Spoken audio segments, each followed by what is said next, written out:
भावयामि रघुरामं भव्यसुगुणारामं भावयामि रघुरामं भव्यसुगुणारामं भावुकवितरणवरामङ्गलीला लसितं सरे ग सरि मा पद पद रे सा नि द नि द प म ग रे सा द सरे मा ग रे म पद प म पद सा नि द नि द प म पद ग रे सा द रे सा द सा द ग रे रि द म ग रे सा द भावयामि Raghu. Hello and welcome back to Raaga Rasika.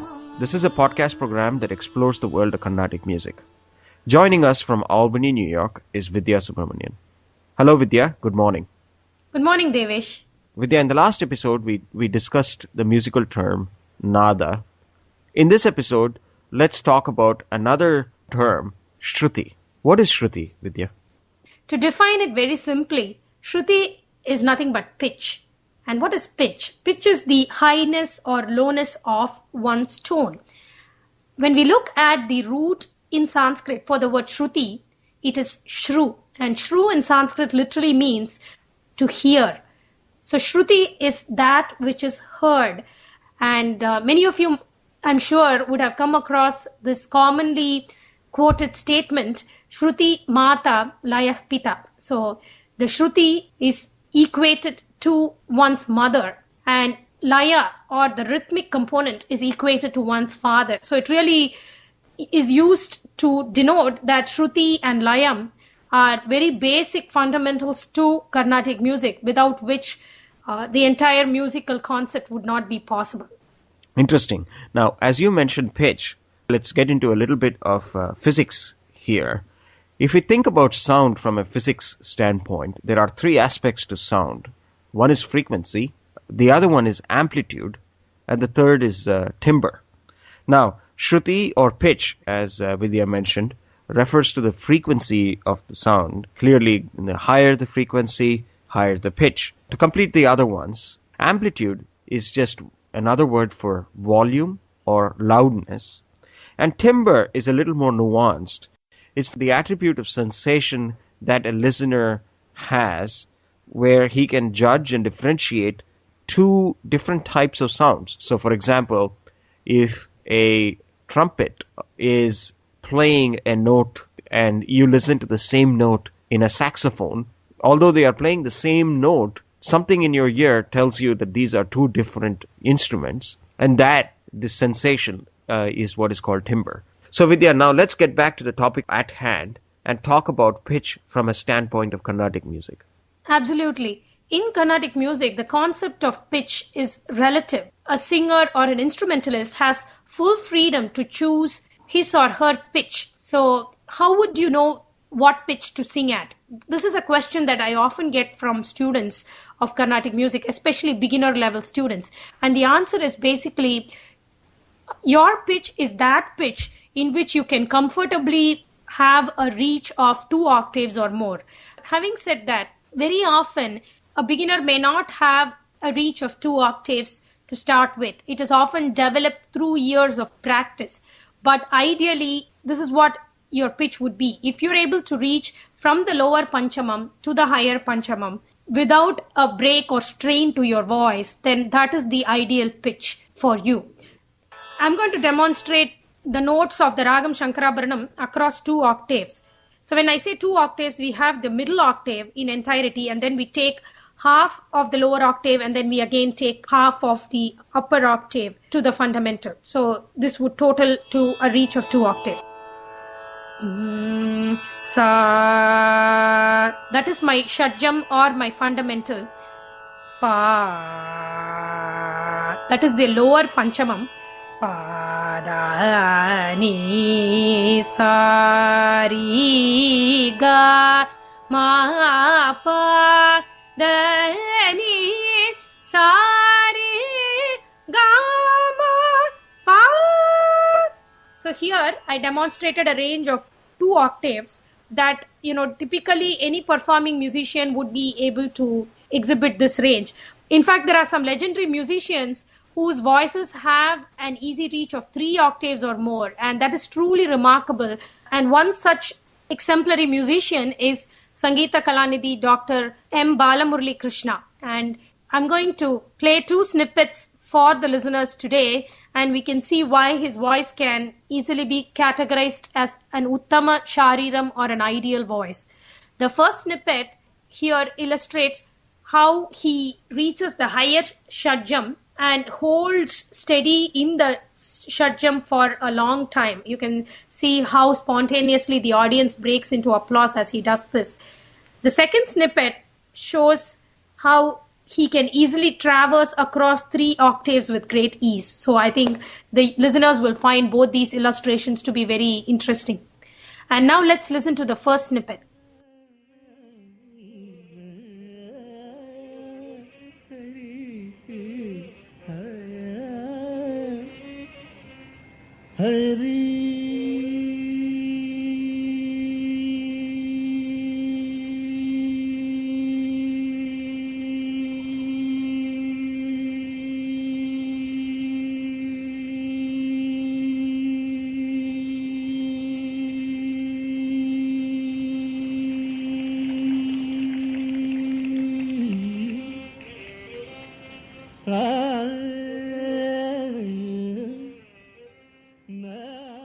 Now let's move on to the second snippet and notice how he very effortlessly traverses 3 octaves in one shot.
That's really fascinating, Vidya. Thanks for researching that piece on Dr. Balamurali Krishna.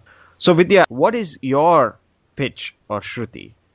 If somebody were to ask you just at the beginning of the concert, so that they can all set their instruments to your Shruti or pitch, what would your answer be to them, and what is the terms that are used in that sense?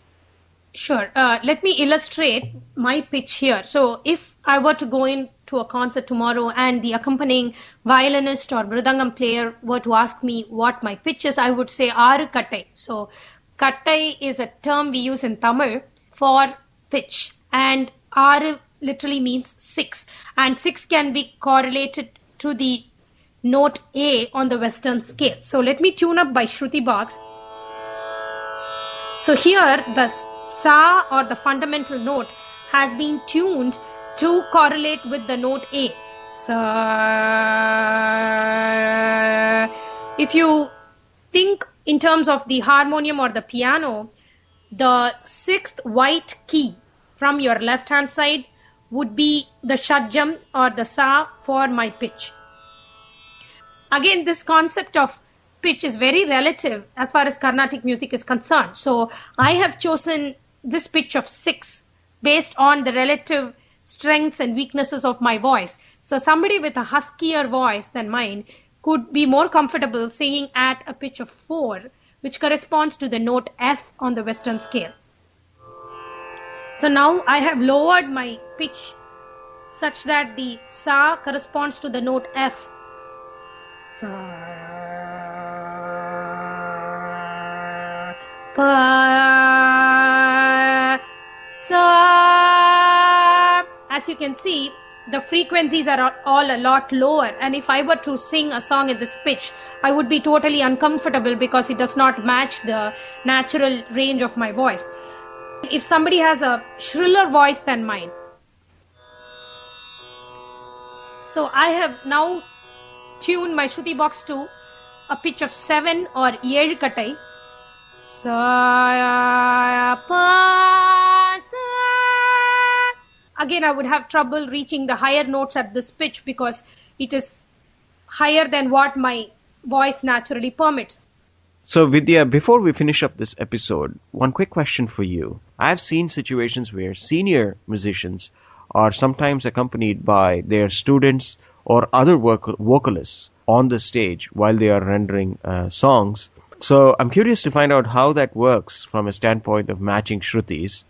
Taking this question a step further, if I were attending the Tyagaraja Utsavam, and where there are literally thousands of people that are singing together, I'm curious to find out how they all set their relative pitches. To answer the first part of your question, when you see a senior vocalist being accompanied by his or her disciples, usually the Shruti is set to the pitch in which the main vocalist is comfortable at.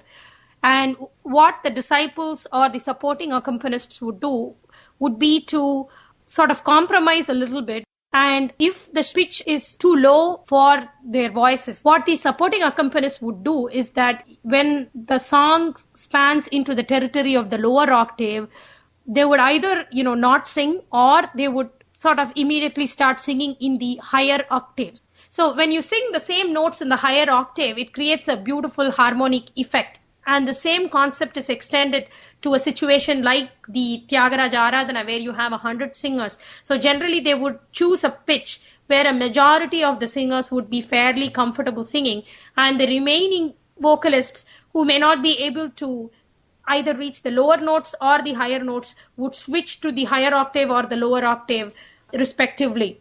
So they would still not sound discordant. In fact, it creates a beautiful harmonic effect like I mentioned earlier.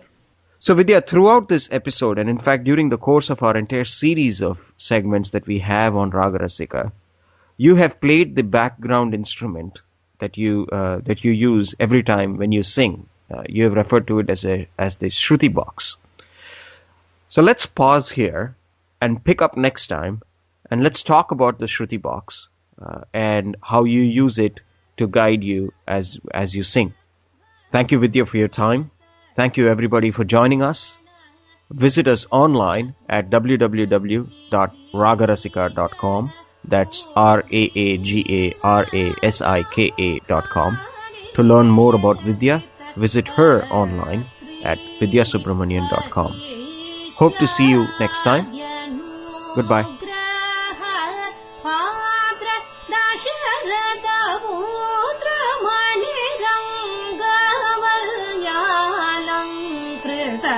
Navaratna Mandave Vichitra Manimaya Simhasane Sitaya Sahasam Sthita Sucharitra Parama Pavitra Guru Guhamitra Pankajamitra Pavamsha Sudha Buddhichandra Medini Bala Ramachandra Mahava Patabhi